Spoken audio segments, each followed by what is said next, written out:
planning video, seeing as I'm outside enjoying the garden and planning for our first week back in September.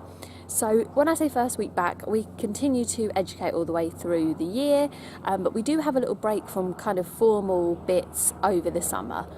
As you know, we're semi-structured, so basically we're going to get back into doing a lot more this year as well. Stanley's 6 now, there's going to be lots of time for play still, and as if you follow our journey, you'll kind of see how we do it anyway. So this is going to be from the week of the 4th of September, and I'm just going to show you how I go about planning a week. So the first thing I grab is my wall calendar, and this is kind of where I just write everything that's going on, anything we're doing and we're going out. It looks kind of empty, but I haven't actually written most of September yet. And we don't actually have that many set plans, which is kind of the beauty of what we do anyway. Swimming lessons aren't back yet either. So I can see on my calendar that we've got the not back to school day on the Monday the 4th. I'm looking after my friend's son on Tuesday morning, and it's Steve's birthday on the 8th. And also these stars mean that Steve's off that week on holiday. So that gives me a little idea of the activities we've got going on and which space we have to do kind of sit down bits and maybe go on a nature walk and things like that. Then I take my planner, I'll pop a link below to that. This is the one that I made. So I have my days set out on here and my subjects. And then I have my to-do, remember next week, and then the other amazing things we've done this week, which obviously I won't be filling in yet, that will be as we go. So the first thing I'm going to do is write. I normally just write it under English if it's like something we're doing all day. So the first thing I'm going to do is to write not back to school picnic. So then what I tend to do is take a yellow highlighter and just pop over this. Sorry, I'm trying to do it one-handed, which isn't that easy actually, believe it or not. Trying to see what I'm doing and film. So that kind of tells me that the whole of that day we're going to be out basically. And what I tend to do actually is colour all the way down so that I know that kind of day is out for doing any kind of, long sort of activities, topics, English, maths or whatever. And we just learn as we go. Of course, we learn a lot while we're out. We're going to be socialising with some friends. And it's just going to be a fun day, hopefully. So there's the basic bits written in, so I can just look. So I've got the date there. I've got obviously Monday and Friday pretty much out because we'll probably go out for Steve's birthday somewhere. And then I've got Alex in the morning. I will have Steve with me as well, so we can probably get some bits done there. So I can see where is free on the calendar to actually sort of do some sit down bits and things like that where there's space. So the next thing I'm going to do is I'm going to look at maths. Because I know it's only a couple of pages for maths, so that can kind of fit around anything. And we're going to go to the textbook, which is 2A of Maths No Problem, which is what we'll be using this year. And lesson 1 is counting to 100. So you have your lesson there, and some guided practice. And then in your workbook, it's coordinated, so then you've got your worksheet 1, and that goes on over the page, and it's just a couple of pages. So realistically, that's not going to take us too long. What I'm going to do is pop in on the Tuesday, I think, lesson 1 of Maths No Problem. And just pop it there so that I know that that's what we're going to do.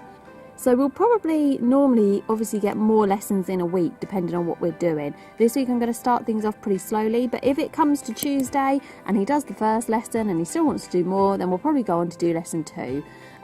But it just depends how we go, and I don't like to plan everything out so it's really rigid. The whole point of being semi-structured is to give us a lot of time to do other things as well and play.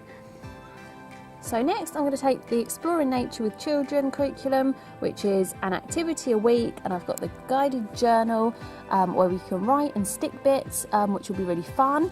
So I'm going to have a look at lesson 1. So it's all about collecting seeds. So we're going to go on our nature walk and do bits towards that. So what I'm going to do is probably pop the nature walk down for Wednesday. I'm going to pop that down in science, nature walk, seeds, and I know what that means, and I could put P18 of Exploring Nature with Children, so I know what that means, which is fine. And then over to the guided journal, and I can see the activity that we do with this. So we've got sketching some fruit and seeds, 4 main ways that plants disperse or scatter their seeds. So I just have a look over what we're going to be doing just so that I know what I'm doing.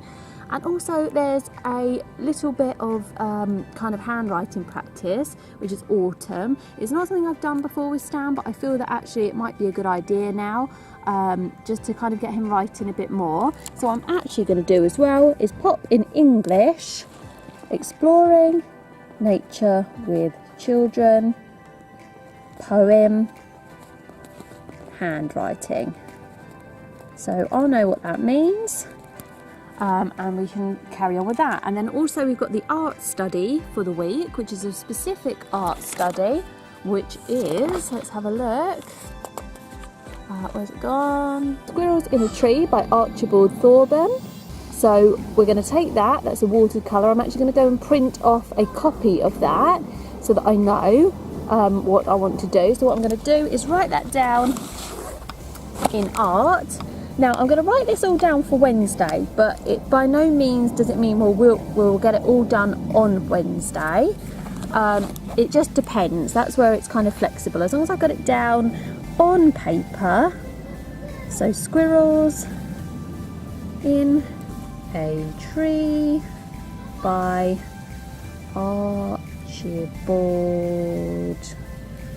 Thorburn. I'm going to look that up later. I'll make sure that I have a print off of that piece of art, so that we can have a little study of it, and then I'll decide what we're actually going to do with it, whether we're going to do a watercolour together for our nature journal, because you've got a little space in here. I think I'll probably stick it on though, because I think the paper's too thin to actually do it in the journal. But anyway, that gives me an idea. As I say, we might not get that done on the Wednesday. If we don't, then it'll just go over to the Thursday, or wherever we fit it in. So I'm actually going to pop down a couple of the book suggestions as well in English, so that I can actually sort of see what we can use for that. The Tiny Seed by Eric Carle. So some of it might seem a bit jumbled to you the way I've written it, but of course I understand. So it only matters if you understand your plan, basically, or whoever else needs to understand your plan. But for me, it's just me. I've also picked out this Flowers, Trees and Other Plants book, which I found some bits about seeds in. So I always look through our collection of home books and see what else I can find to go with it. So I've looked that out as well. Now, I had looked out my 100 English lessons book, and I was going to start that. But looking at the seed project for this curriculum, it actually looks like there's quite a lot. There's write a story about life as a travelling seed. Where are you from? How do you travel? Tell about your adventures on the way. So I think that will actually be really fun to do. I don't want to pile too much on him. That's going to be quite a lot as it is. And there's a bit of writing on here, and as I say, that handwriting practice. So I think I'm going to leave the English lessons book for next week and start then. And kind of see how it goes. As I say, I don't know how it's going to work this year with this Exploring Nature with Children curriculum, because it's actually quite a full curriculum in itself, and it ties in a lot of subjects with it. So I think we're just going to kind of see how we go, really. And what I'm going to do is I'm going to pop our read aloud book just in Thursday, just because it's where I've got space, and it's Little House in the Big Woods. So we're going to be starting the Little House on the Prairie books, basically. And then what I'm going to do with that is highlight that in orange so that I know that's our read aloud. So it doesn't matter what day I put it on, basically, it's just going to be there and I'm going to know that's our read aloud for that week. For geography, I'm actually going to write in, I'm not going to do any specific geography or history this week from books, not that I have a book for geography, but I do for history, as you know. The first history activity is actually about the first telephones, and I'd like to do a real project on that, perhaps next week. So I'm going to leave that because that's going to be quite a big project. Geography, I would like to quickly touch on, I'm just going to write it here, where are there these types of trees in Great Britain? So what I'd like to do is find a resource online and just sort of discuss where certain trees are and therefore certain seeds, just so it's a little bit of practice with a map. It's a bit of a visual guide. I'm sure I can find something on Twinkle or somewhere, so I'll have a little look on there. So that is pretty much it for now. As you can see, there's lots of space. There's still lots of time for play and exploration and self-teaching and reading, because Stan will just pick up a book now and read it, which is why I don't actually write any reading exercises down for him apart from our read aloud, which we do together. And yeah, so we can kind of write things in as we go. If some of this gets pushed to next week, it does. I try and get kind of most of it done because it's kind of a light week anyway. There's not that much going on. We haven't got swimming lessons or anything like that. So I hope this video was useful for you. I hope it kind of made sense. That's my way of planning, and I do that every week. I just find a quiet moment either where the children are playing in the garden, or normally on a Friday if we go to my mum and dad's and they're playing with my dad, then I'll actually just sit down and kind of do that. And I always have in the back of my mind ahead of time if I need to pick up any books before that, and I kind of just keep a follow of what I'm doing and keep tracks. But yeah, that is it for now. What I'll do is I'll list my resources down below on this video and a link to my homemade planner. If you go to the website, which I'll also list below, you can actually download a copy of this page to use for yourself. I've put it on a PDF, I've put it as a PDF file, so any of you can use it if you'd like to, if that works for you. So if you have any questions, just leave them in the comments below, and don't forget to give the video a thumbs up and subscribe if you haven't, and we'll see you for our next video. Bye!